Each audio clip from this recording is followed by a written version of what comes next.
everything we have been told by this system is a lie.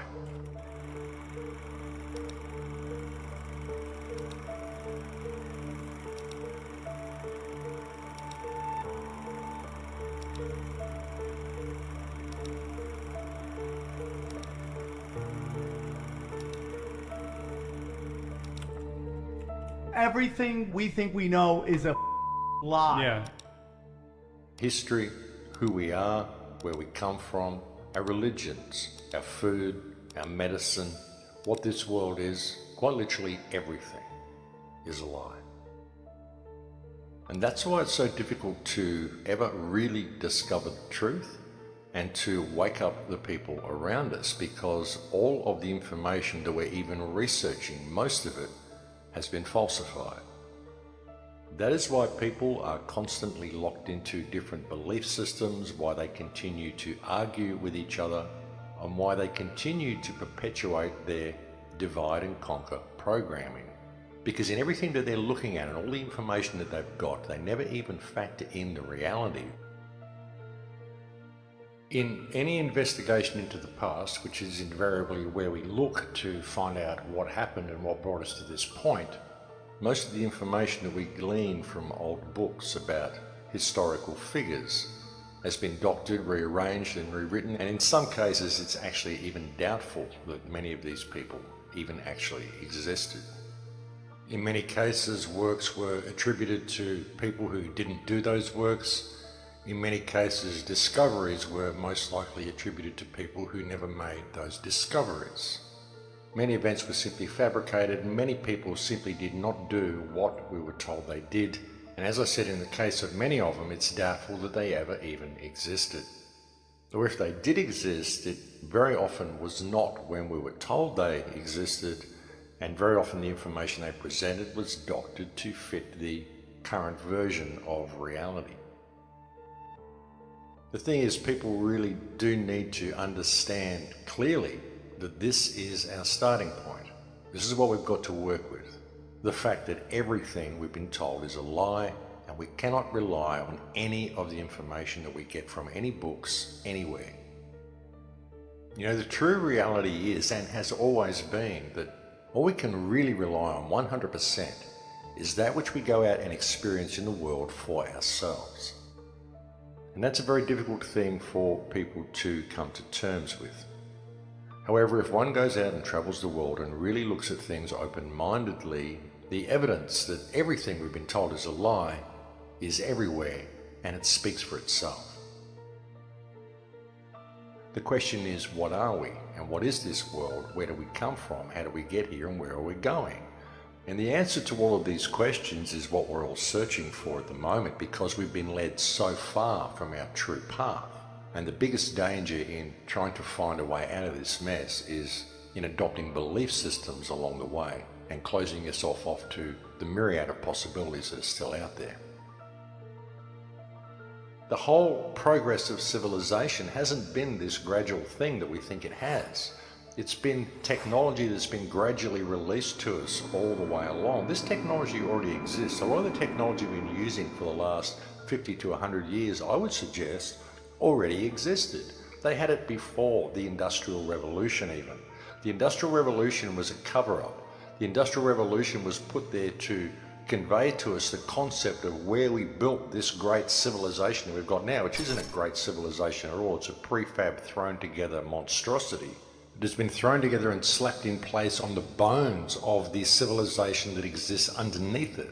And the reason it's been thrown together and is so slapped together is because it's been done so haphazardly and so hurriedly, because they needed to cover up the fact that this civilization is there. And this is all portrayed by the historical event that is portrayed as the Industrial Revolution. Even the term Industrial Revolution sounds so impressive, and it creates this thing in your mind, you know, this time when we all figured out how things work, and we got machinery and everyone started inventing things, and it led to this situation where building up from the mud of all of this stuff that everyone's slapping together and throwing together this huge city. Wow, look at what we've got. It creates the whole concept of how this happened, and it allowed them to slap all this together so haphazardly and so hurriedly. We lived in a world where all religions lived in peace with each other. We lived in a world where all nations lived in peace with each other. And then a few hundred years ago, this psychopathic, parasitic government system that we've got now superimposed itself over our reality and went out of its way to decimate everybody's memory of who and what they were, everybody's culture, everybody's history. They changed the whole thing. And since that time, they've fed us a complete crock of rubbish. They've told us lies about absolutely every single thing that they can. They've lied to us about reality. They've lied to us about every single aspect of reality. They've lied to us in our science about what reality is even made of what we're made of what we are. Every single thing you can think of, they've lied to us about, and most especially they've gone out of their way to decimate people's culture and decimate people's memory. Because if you can disconnect the people from their history and from their culture, then you disconnect them from what they are. Across Europe, you'll find still churches that display crosses that have the symbol of Islam displayed beneath the cross, because they were both essentially aspects of the same faith, simply approached from different angles by different cultures, but they both lived in perfect respect and harmony for each other, because both respected each other's prophets, each other's healers, each other's teachers. There was never any animosity between Christianity and Islam. It was almost like an Islamo-Christian faith that existed right across Europe and across most of the world, because you can find depictions in many places where these religions embraced each other.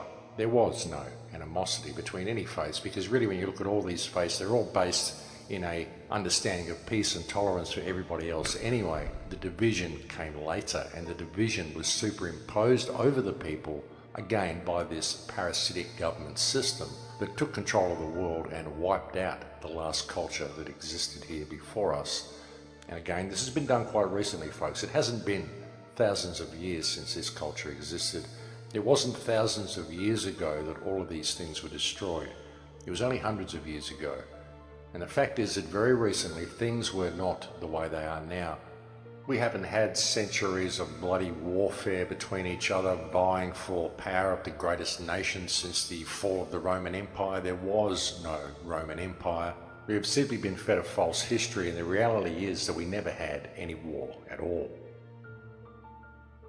You know, as I've often said, folks, it only takes one generation to change history. And when you look at that and you see what's been done to us, it's actually very encouraging, because that also indicates that it's only going to take around about one generation to change things back and get things back to what we need to be and what we should be. But we've got to be prepared to put all of our belief systems aside, put all of our differences aside, allow people to think differently, know that nobody has got the right information anyway. We've got to put our egos aside and allow everyone to just believe what they want to believe for now, and understand that we've been manipulated and controlled and trained to argue with each other about our differences. And the fact of the matter is that nobody really knows what's going on, because none of the information we've got to base any of our understandings on is reliable anyway. And what we need to do is focus on stopping this system in its tracks right now and giving ourselves a chance to regroup to find out what the truth is. And this is not going to happen unless we can put our differences down, stop trolling each other, stop attacking each other, stop spreading distrust and division with each other, stop identifying everything else with our belief system and attacking everybody who doesn't think like we do. Put it all down, stop fighting, and pull ourselves away from this psychopathic, parasitic system which is currently controlling the direction that we're going. Now, this whole system exists because we hold it up, folks, and that is the solution. Pull your energy away from this system and do it in every way you can, in every way, shape and form that you can find. And everyone should make it a point in their lives to do this. You've got to disconnect from the system, because we are the ones who hold it up, and that is the only solution to escaping from it. Each person out there has to individually remove the support and remove the energy they give to the system. We're the only ones who can do it, folks, and we have to pay attention, take responsibility for ourselves, and really make a stand.